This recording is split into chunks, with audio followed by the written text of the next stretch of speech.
K리그 전지 훈련에서 생긴 일들도 저희가 한번 털어보도록 하겠습니다. 지금 한창 모든 팀들이 캠프에 들어가서 담금질을 하고 있는데 전지 훈련 취재를 또 다녀오셔서 이제 좀 얻었던 정보라든지 보고 들었던 것들 중에서 좀 흥미로운 것들이 있을까요? 제일 재밌었던 거는 이제 세라핌 후아인에 의해서 훈련 중인 이제 대구 FC 전주 훈련지를 갔는데 이제 김병수 감독하고 1시간 정도 미팅을 했는데 김병수 감독이 지금 이제 마지막 외국인 공격 옵션 하나를 놓고 상당히 고민하고 있던 찰나였거든요. 그러니까 원래는 이 수원에서 활약한 세라핌 선수를 대구가 1년 임대로 영입하려고 막 협상을 했는데 세라핌 선수가 임대료를 올려달라, 연봉을 또 좀 더 올려달라 이러니까는 구단에서 안 해. 해서 안 하기로 했었어요. 후아인 가니까 뭐 최성용 수석 코치, 이용래 코치가 이제 그 숙소 근처에 있는 편의점 가가지고 라면이랑 간식 사오고 있는 거예요. 그래서 어디 갔다 오세요? 하니까는 저희 밤에 일해야 돼가지고 스태프들 전부 다 이제 간식 야식 사오고 있다고. 무슨 일 하세요? 하니까는 외국인 선수 영상 보고 있어요. 후아인 온 뒤부터 매일 김병수 감독부터 모든 코치들이 모여서 오늘은 얘가 어떠냐 영상을 보면서 막 평가를 한다는 거야. 그 정도로 하고 있었는데 근데 이제 김병수 감독이 미팅 때 그 얘기를 하더라고요. 끝날 때 감독님 외국인 선수 마지막 어떻게 되고 있습니까? 뭐 이 선수 저 선수 보고 있는데 뭐 스트라이커 보고 있는데 참 마음에 드는 선수가 없네요 이러면서 세라핌 그거 진짜 됐다가 안 됐다가 됐다가 안 됐다가 골치였어 이러면서 했는데 다음날 저의 이 네트워크를 통해서 대구 세라핌 간다는데요 이러는 거예요. 저는 이제 그 다음날 다른 데 이동해 있었거든요. 그래가지고 뭐 김병수 감독에게도 전화해보고 대구 쪽 구단에도 전화하니까는 오는 것 같습니다. 그러니까 약간 대구 팬들도 막 그때는 세라핌 욕을 엄청 하고 있었거든요. 올 것처럼 하더니 마지막에 뭐 하는 짓이냐 이러면서 뭐 앞으로 르세라핌 노래 듣지도 않을 거야 막 이러고 있었는데 세라핌 온다고 하니까 대동단계됐는데 오늘 우리 방송 시작하기 전에 발표가 딱 났어요. 어째 보고 또 놀랐어요. 임대가 아니네? 완전 영입이네? 그렇게 떴어요? 네, 3년 계약으로 완전 영입을 했대요. 무슨 마법을 부린 거지? 대구? 아니 이게 사실 대구 같은 경우에는 작년에 강등을 당하고 나서 뭐 다 바뀌었잖아요. 단장도 바뀌고 싹 다 바뀌었는데 네, 감독도 사실은 이제 시즌 도중에 온 거니까 뭔가 완전한 시즌을 치른 건 아니었었고. 근데 이제 사실 대구 팬들이 좀 불만을 가졌던 뭐 여러 가지 지점들이 있었습니다만 그 프런트에 대한 그런 불만들이 굉장히 좀 강했었는데 신임 이제 장영목 단장이 오시고 나서 뭐 이런저런 업무들을 다 처리를 하고 있는데 좀 많이 다른 것 같긴 해요. 좀 느껴집니다. 그런 게. 제가 이제 그분하고 뭐 연락을 해보거나 인사 일면식이 있는 건 아니지만 여러 루트를 통해서 들은 장영복 단장은 불도저 스타일. 한번 내가 이거는 하겠다라고 마음 먹은 거는 이 사람은 결국 해내고 마는 스타일이라고 했는데 이번에 세라핌 영입으로 대구 팬들에게 한번 실적을 증명을 했죠. 그러니까 지금 약간 대구 팬들이 처음에는 이제 장영복 단장이 온다고 했을 때 과거 포항 단장 시절 때 지역지를 통해서 보도된 게 내용이 하나 있었어요. 음주 상황에서 좀 과도한 어떤 좀 난폭한 행위를 하셨다. 그 사람들이 전부 다 무슨 그런 사람을 단장으로 데리고 오냐고 했는데 지금 장영복 단장 오고 난 뒤 선수 영입이 잘 되고 있고 여기다 이제 세라핌 영입으로 방점을 찍으니까 요즘 대구 팬들 분위기가 영목이 형 오늘은 한잔 해. 한잔 하세요. 이러면서 그러니까 이게 결국은 그건 것 같아요. 어떤 풍문보다는 이 사람의 결국은 어떤 결과, 성과, 실적을 보면은 사람들이 그걸 보고 진짜 평가를 하게 되는 것 같습니다. 그러니까 뭐 말씀하셨지만은 뭐 이 사람이 이렇대 저렇대 하는 그런 이야기들 뭐 주변에서 저희도 많이 듣고 또 우리도 평가의 대상이 되곤 하잖아요. 근데 이게 실제로 만나가지고 이 사람이랑 대면을 해보고 일을 해보고 뭐 얘기를 해보고 하기 전까지는 그런 판단을 안 하는 게 최고인 것 같습니다. 그리고 그 보도는 제가 듣기로는 그 지역지와의 약간 일종의 어떤 관계에서 나온 이제 그런 걸로 알고 과잉 있어서 보도가 많았습니다. 좀 아마 억울한 측면이 좀 있으실 겁니다. 그래서 뭐 대구가 좀 준비를 차근차근 잘 하고 있는 것 같습니다. 뭐 시즌이 끝난 직후에는 뭐 이대로 망하는 거 아니냐 뭐 이런 식으로 좀 걱정을 많이 샀었는데 잘 되는 것 같습니다. 세징야 원툴에서 이제 세징야, 세라핌, 에드가, 세세드가. 거기다 뭐 지오바니까 이제 세세드가지요. 진짜 대구가 지금 거기다 박인혁 있죠, 김주공 있죠, 뭐 박대훈 백업까지 하면은 지금 관심이 K리그2 관심이 수원 쪽에 많이 쏠려 있는데 대구는 뒤에서 조용히 차곡차곡 전력 보강을 하고 있어요. 세징야하고 세라핌이 같은 팀에서 뛰는 것만 봐도 좀 재미날 것 같아요. 보는 재미가 있는 팀이 되지 않을까. 네. 또 뭐 세라핌도 수원 출신이고 김병수 감독도 수원에 있었고 하다 보니까 기왕에 또 이렇게 K리그 2에서 만나게 됐으니 이 두 팀이 만났을 때도 굉장히 좀 불꽃 네. 튀기는 경기가 나올 것 같습니다. 수원 팬들 좀 걱정하고 있더라고요. 세라핌 여름에 미친 듯이 잘하는데 하필 데프리카를 갔어? 얘는 다치지도 않는데 네. 이러면서 약간 지금 수원의 승격 도전에 굉장한 장애물이 될까 싶어서 우려를 하고 있습니다. 자, 대구 이야기 일단 긍정적인 소식으로 시작을 했는데 뭐 다른 이야기들 또 있을까요? FC 안양 이야기 조금 해드릴게요. 예. 우리 또 송영주 위원님이 애정하는 구단이 궁금합니다. 사실 전지훈련 얘기 할 게 없거든요. 저는 전지훈련을 광명으로 다녀왔기 때문에 할 얘기가 없어서 가만히 제가 있었는데 임팩트 있는 궁금합니다. 얘기만 몇 개 풀어드리면 유병훈 감독 제가 이번에 만나고 다시 한번 감탄했어요. 지금 뭘 고민하시는 시기냐고 했을 때 전술의 컨셉과 방향을 완전히 바꾸려고 한다. 작년과 작년과 그러니까 작년에는 우리가 실점을 하지 않은 방법론에 있어가지고 어떻게 빠르게 뒤쪽의 숫자를 우리가 내려서 확보를 시킬 것이냐, 그러니까 수비적인 전환을 할 것이냐였다면 올해는 어떻게 앞으로 한 명을 더 보내서 그쪽에서 끊을 것인가. 최근에 유병훈 감독이 많이 보는 이제 팀을 켈른하고 도르트문트를 꼽으면서 최근에 분데스리가에서 그렇게 앞쪽의 수비 숫자를 동원하는 방식을 하고 있고 우리 팀에는 토마스라는 아주 유능한 멀티플레이어가 있기 때문에 이 선수를 더 전략적으로 활용하고 싶다라고 하는 거예요. 그래서 작년에 사실 잘했는데 작년에도 충분히 전술적으로 유연하고 좋았는데 왜 그걸 바꾸려고 하세요라고 하니까 유병헌 감독이 한숨을 푹 쉬면서 저희가 인프라 환경을 바꿀 수도 없고 선수들 연봉을 많이 올려줄 수도 없고 오히려 올해 같은 경우 깎인 선수들이 많대요. 동기부여가 없습니다. 저도 마찬가지입니다. 우리 팀에게 줄 수 있는 동기부여가 제가 생각할 때 이거 하나밖에 없다. 그래서 여기서 우리 선수들 머리를 아프게 하는 것 말고는 다른 팀 전체를 바꿀 수 있는 모티베이션이 없어서 저는 이걸 선택을 했다. 그래서 이걸 갈 거다. 제가 그걸 듣고 속으로 우리 유병훈, 유버지 크게 될 사람이다. 그러니까 생각의 전환을 하는 거죠. 약간 그 이정효 감독 한참 광주에서 막 혼자서 자가 발전하면서 동기부여 막 주고 할 때 그 느낌도 있었어요. 들어보니까 확실히 그 유병훈 감독이 생각하는 포인트가 다른 것 같긴 한데 저 감독 밑에서 뛰는 건 피곤하겠다 이런 생각은 좀 드네요. 선수들 입장에서는 상당히 힘들겠구나. 그래서 그런 것도 디테일하게 얘기해 주더라고요. 모따를 보내고 그 엘쿠라노라는 선수를 영입을 했는데 성향이 완전히 다르대요. 사실 엘쿠라노 선수는 아주 뛰어난 그런 득점력을 지닌 선수는 아니지만 종적으로 횡적으로 움직임이 굉장히 많고 전방 압박에서 모따보다는 2배 이상을 해줄 수 있는 선수다. 올해 우리가 하려고 하는 전술적 컨셉이 그거라면은 우리는 이 선수가 맞다고 판단했다라면서 그런 부분도 디테일하게 얘기를 해줬습니다. 아마 그 부분에 대해서는 좀 아쉬움이 있었을 것 같아요. 왜냐하면 모따를 선발에서 제외하는 모습도 지난 시즌에는 있었거든요. 그러니까 그거는 아마 전술적인 임의로 뺀 거라고 생각을 하는데 모따의 득점력을 생각했을 때는 아마 그거와 다른 전술적으로 활용 가치가 높은 공격수를 넣으면서 자신이 하고 싶은 전술을 구사하고 싶은 욕심이 있을 것 같아요. 이 얘기 들으니까 좀 유병헌 감독에 대한 그 위대한 느낌이 좀 더 커지십니까? 역시 김기동 감독보다 위? 정답지 않아. 역시 이제 김기동 감독과 황선홍 감독, 유병헌 감독 너무 사랑합니다. 뛰어나군요. 역시 위아더 월드였습니다. 자, 안양 이야기 한번 또 들어봤고 정덕 기자는 뭐 좀 들으신 게 있나요? 제가 지난주에 제주 훈련을 좀 갔다 왔는데 세르지오 코스타 감독 인터뷰를 했는데 이제 우리가 그를 이제 벤투의 오른팔 혹은 뭐 분신 정도로 얘기를 하잖아요. 얘기를 해보니까 벤투 감독이랑 아예 다른 사람이에요. 완벽하게 다른 사람이에요. 벤투 감독은 굉장히 사람이 이렇게 날이 서 있고 약간 조심스럽고 어떻게 보면 예민하고 굉장히 그런 스타일이었단 말이에요. 근데 벤투 감독이 왜 코스타 감독을 수석 코치로 데리고 다녔는지 알겠더라고요. 그러니까 본인이랑 아예 다른 성향의 사람을 같이 일을 하니까 시너지 효과가 나지 않았을까라는 생각이 들고 굉장히 이분은 유연합니다. 보니까 사고 자체가 굉장히 열려 있고 굉장히 요새 뭐 흔히 말하는 레드팀의 중요성을 굉장히 강조하는 스타일이고 정종욱 코치와도 따로 만나서 얘기를 좀 했는데 진짜 역할을 많이 준대요. 한국 코치들한테.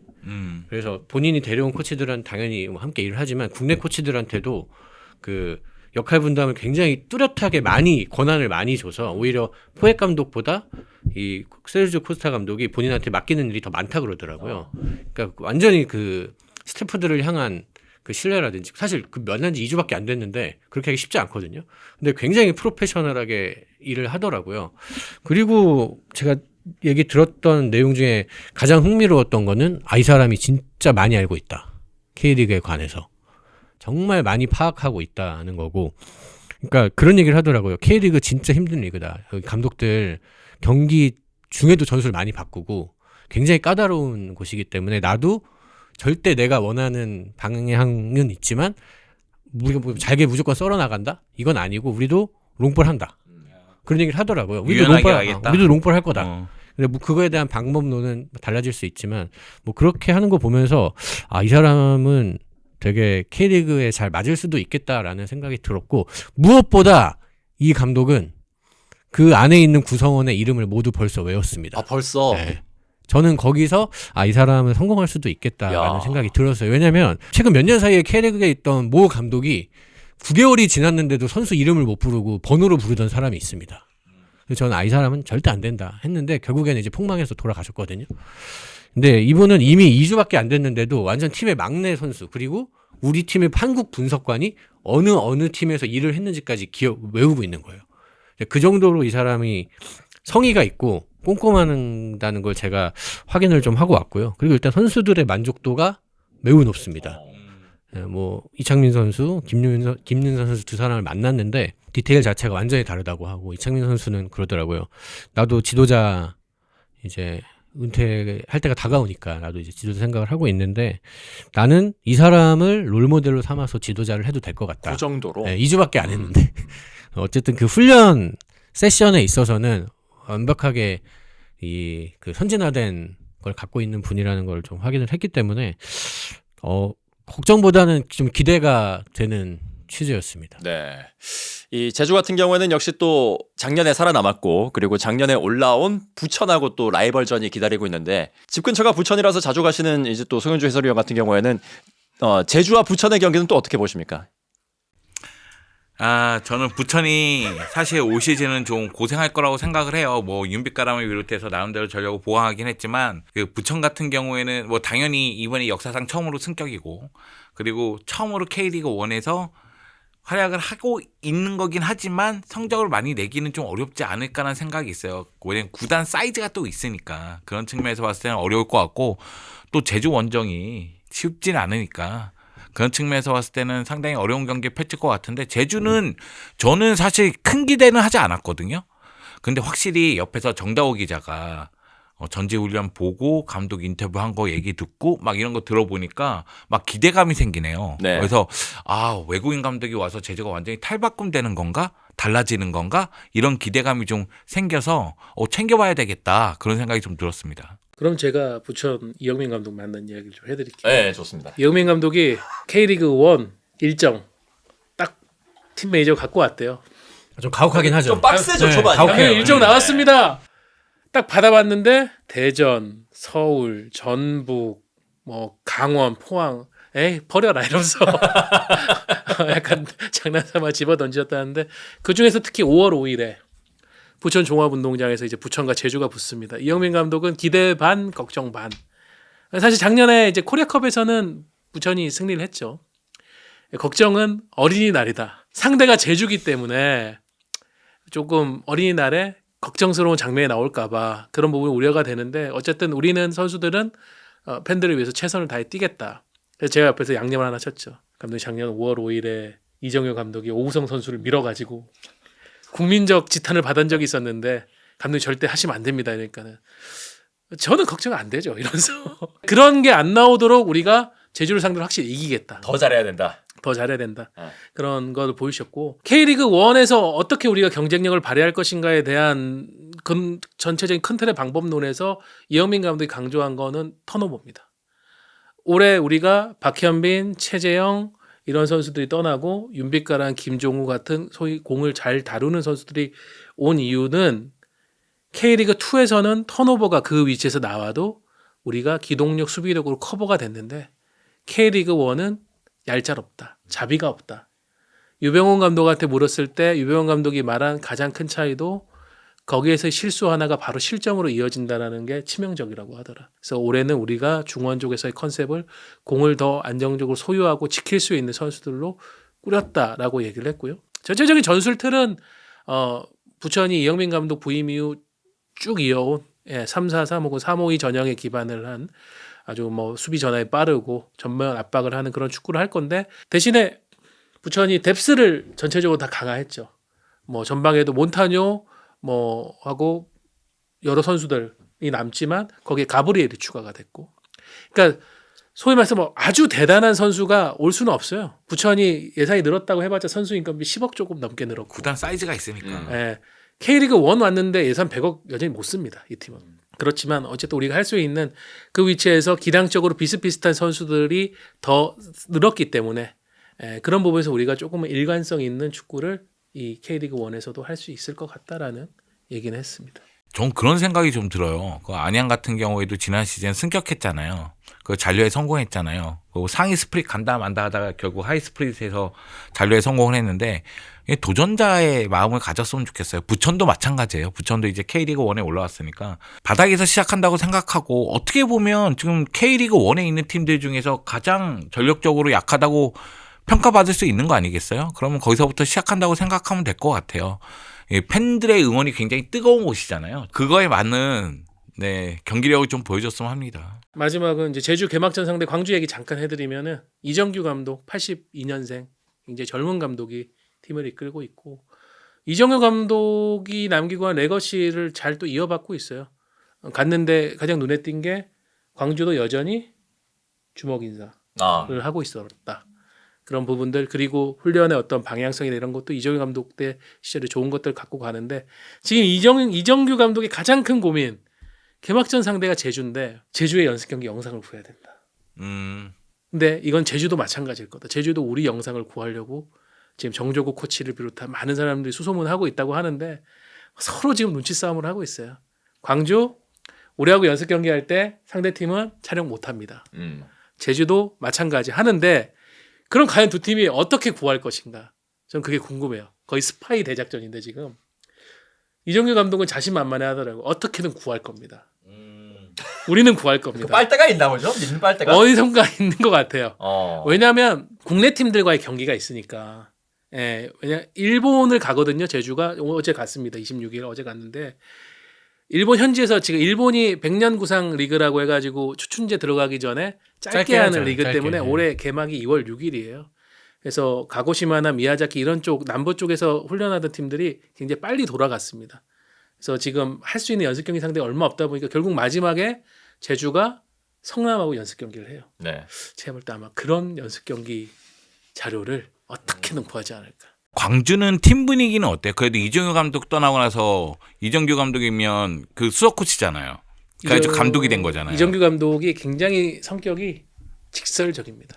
네. 센 편이죠. 센 편인데, 근데 센 게 무슨 뭐 이 사람이 무슨 인격적이나 이런 사람 와 우락부락 이건 아니고 할 말은 해야 되는 스타일이에요. 하지만 뒤끝은 없는 스타일입니다. 그런 부분이 또 전체적으로 팀에도 잘 이어지고 있고, 다만 이제 광주가 걱정하는 거는 올해 전반기 25명으로만 운영해야 되는데 아직 부상자들이 더 있다는 점. 안영규, 이민기 선수가 아직 부상 때문에 훈련에 못 들어오고 있어서 그럼 사실상 23명으로 지금 시즌을 준비 중이에요. 과연 이걸로 선수 등록을 할 수 있는 6월이 오기 전까지 그 13경기를 어떻게 버틸 것인가. 그런데 이정규 감독은 딱 그 얘기를 했습니다. 저희의 목표는 5패 이상 하지 않는 것이다. 그거 하겠다. 뭐 이정규 감독 출국하기 전에 공항에서 만났는데 뭐 그런 얘기 하더라고요. 어차피 알고 왔다. 뭐 이런 거 다 알고 왔는데 뭐 내가 뭐 핑계 댈 것도 없고 뭐 내가 아쉬워할 것도 없고 어차피 이걸로 해야 되는 걸 알고 왔으니까 이 안에서 최대한 만들어 보겠다라는 얘기를 하더라고요. 죄송합니다. 이정규 감독이 알고 왔다는 얘기죠? 그 스스로가. 나는 지금 정다워 기자가 여기 올 줄 알고 왔다. 그 얘기인 줄 알고 순간적으로. 무서운 사람인 줄 알고. 네. 저도 이정규 감독이 한 말 중에 되게 멋있다고 생각한 말을 한마디 있었어요. 고민만 해서 해결될 거면 제가 방에서 고민만 하겠죠. 해결되지 않으니까 저는 훈련장에 가서 솔루션을 찾을 겁니다. 뭐 여러모로 이런 이야기들이 많이 돌고 있는 이번 전지훈련 시간입니다.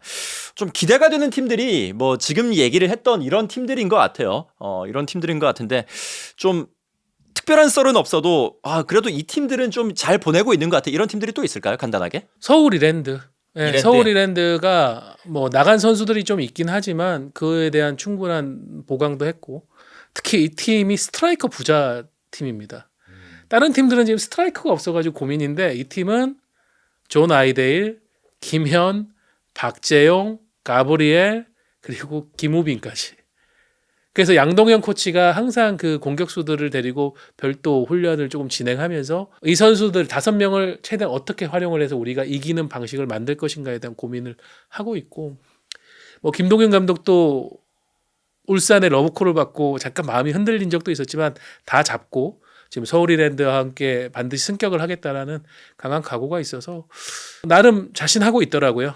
또 워낙 그런 어떤 승격 싸움에 대해서 성과를 만든 노하우가 있는 감독이기 때문에 그래서 저는 서울 이랜드도 상당히 기대가 됩니다. 저는 강원이 좀 기대가 많이 되는 팀. 네. 가장 변화가 없는 팀. 그래서 더 기대가 된다. 네. 베스트 11은 뭐 사실상 다 지켰기 때문에 어쨌든 겨울 이적 시장의 목표가 그거였습니다. 정경호 감독은 영입을 많이 안 해도 되지만 우리 기존에 있는 주전급 자원들은 모두 지켜달라. 김명지 대표도 거기에 맞춰서 작업을 진행을 해서 칼차단을 많이 했습니다. 서민우, 네, 뭐 이유현, 모재현, 이유현, 모재현. 사실 그 주전급 선수들은 대부분 다 관심을 받았어요. 그래서 어쨌든 그 선수들이 다 남았기 때문에 그게 가장 고무적이라고 생각을 하고 어쨌든 지난해 강원 후반기 경기 내용은 좋았잖아요. 뭐 후반에 뭐 무너지거나 그건 교체 카드가 많이 약했기 때문인 영향이 제일 크니까 전술의 완성도를 조금 올리는 동시에 거기에 또 이제 그래도 외국인이 아니죠. 우리 아까 얘기한 고영준 선수가 들어왔고 그런 점에서 봤을 때는 강원이 좀 그래도 경쟁력이 좀 있지 않을까라는 생각이 들긴 합니다. 네. 이 팀 올 시즌 잘하겠다. 취재를 가면 그런 게 좀 보이는지가 좀 사실 좀 궁금했어요. 저는 이제 수원 삼성이 있는 알파인에서 이제 저녁 식사 이후에 그 수원 선수들의 몇몇 모습을 보고 야 이제 바뀌었구나라는 게 선수들이 태블릿을 다 들고 와가지고 보면서 막 하고 있더라고요. 자기들끼리 모여가지고 이정현 감독은 매일 미팅을 하고 분석팀에서 매일 훈련 영상 그리고 그 훈련 영상과 비교되는 다른 이제 유사한 상황에서 다른 수준 높은 선수들 유럽 선수들 어떻게 하는지 영상 이런 거 보여주니까 선수들이 그걸 다 보면서 뭐 토론하고 피드백하고 제가 광주 FC 선수들에 대한 얘기 중에서 인상적이었던 게 뭐냐면 지도자 그 연수 뭐 B급이라든가 C급 이런 데 가면은 질문하는 거는 광주 선수들밖에 없대요. 그 얘기를 전해줬을 때 이정현 감독이 굉장히 흐뭇해했거든요. 그런 분위기가 이제 수원으로 왔구나. 공부하는 분위기가 됐구나. 그렇게 됐을 때 축구 생각으로 가득 차면은 축구를 잘할 수밖에 없어요. 이중효 감독 스스로가 경기 보면서 궁금해하는 게 많잖아요. 이게 왜 이렇게 됐지? 왜 이렇게 됐지? 그걸 또 선수에게 물어본다고도 해요. 그럼 선수가 그거에 대해서 이게 이런 상황에서 이렇게 되면서 뭔가 뭐 잘못된 것 같습니다. 아니면 여기서 어떻게 돌아간 것 같습니다. 뭐 이런 얘기를 하면은 서로가 그 주제에 대해서 대화가 된다고 하더라고요. 그런 문화가 형성이 되면 선수들도 궁금증이 있으면 질문하게 되는 거죠. 근데 전지훈련에서 이 팀은 잘 되겠다, 이 팀은 못 되겠다 이런 느낌이 팍팍 오지는 않지 않나요? 저는 그런 경우가 거의 없어서. 아예 다른 경우도 있어요. 왜냐면 지난해 전북 생각을 하면 제가 이제 태국 갔을 때 분위기 별로 안 좋았어요. 왜냐면은 진짜 태국에서 공도 못 만지게 한 거예요. 그러니까 무슨 뭐 영상 컨텐츠 촬영하려고 골대 맞추기 하자 했는데 그걸 또 이제 포획 감독이 못하게 한 거예요. 공 만지지 마라. 그 어떠한 관점에서 보면 되게 옛날 방식 같잖아요. 너무 옛날 스타일인데. 그래서 그때는 선수들도 굉장히 그거에 물음표가 있었어요. 이게 지금 시대에 이렇게까지 하나? 근데 전북 작년에 더블했잖아요. 결과적으로는 그 방식이 맞았던 건데 그 당시 전북을 생각하면 이거 쉽지 않겠다. 이런 얘기가 이제 뭐 선수들이 당연히 그런 얘기는 안 하죠. 근데 선수들에게 가까운 사람들이 이제 들은 얘기를 바탕으로 얘기를 해주면 쉽지 않을 것 같다. 좀 너무 옛날 스타일이다. 이랬는데 결과가 나왔으니까 사실 전지훈련 분위기만으로 성적 가늠하는 거는 쉽지 않습니다. 이것도 되게 희한한 일이지. 그러니까 감독마다 스타일이 다르긴 합니다만 사실은 예전에는 체력 훈련 따로 하고 회복 훈련 따로 하고 전술 훈련 따로 하고 그랬단 말이에요. 그런데 이제 그 포르토에서 무리뉴 감독이 지봉 잡고 나서는 훈련 프로세스라고 해서 거의 동시에 진행시키는 경우가 많았어요. 볼을 갖고 훈련을 해야지만 계속해서 이루어진다고 하면서 그런 게 이제 또 유행을 타면서 많은 클럽들이 그걸 또 받아들였거든요. 근데 볼을 못 간직게 한 거는 아마도 선수들의 동기부여 측면이라든가 심리적인 측면을 좀 자극한 것이 아닌가. 그러니까 워낙에 요즘은 감독들이 모든 훈련을 볼과 같이 하게 하는 경우가 많으니까 그런 생각이 좀 드네요. 저는 어느 팀이 뭐 잘 될 것 같다 못 될 것 같다 이런 느낌보다는 전지훈련은 가능성을 보는 데라서 다만 그런 건 궁금하잖아요. 야, 저 외국인 선수는 정말 잘할까? 이런 게 좀 궁금하잖아요. 가장 좋은 방법은 선수에게 물어봅니다. 어때? 같이 훈련하니까? 그러면 이제 얘기해 줍니다. 쟤는 안 돼요. 뭐 쟤는 될 것 같습니다. 이렇게 솔직하게 얘기해 줍니다. 그러면 좀 안 좋구나. 잘 영입했구나. 이게 사이즈가 좀 나오는 경우가 있어요.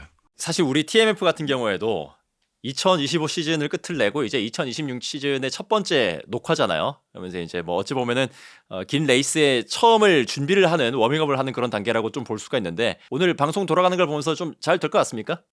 좋습니다. 영입 만족합니다. 만족합니까? 예. 그 장기 계약을 박은 거에 대해서 후회는 없습니까? 전반기에 좀 적게 받고 후반기에 많이 받으셨으니까. 기름 결정도만 받으시고 그거는 제가 타유투와 계약 가능성이 있어야 얘기고요. 그건 여름에 계약 가능성이 떨어지기 때문에. 예. 알겠습니다. 예, 저희도 이번 TMF 이렇게 또 개편이 됐으니까요. 2026년 저희 이 고정 멤버들과 함께 잘 한번 달려보도록 하겠습니다. 이제 아마 다음 녹화는 또 2월 중에 있을 것 같은데요. 그때 또 업데이트되는 소식들과 함께 우리 K리그 이야기들 많이 또 한번 털어보도록 하겠습니다. 그럼 저희 또 다음 시간에 또 다시 한번 인사를 드리도록 하겠습니다. 여러분 고맙습니다. 감사합니다.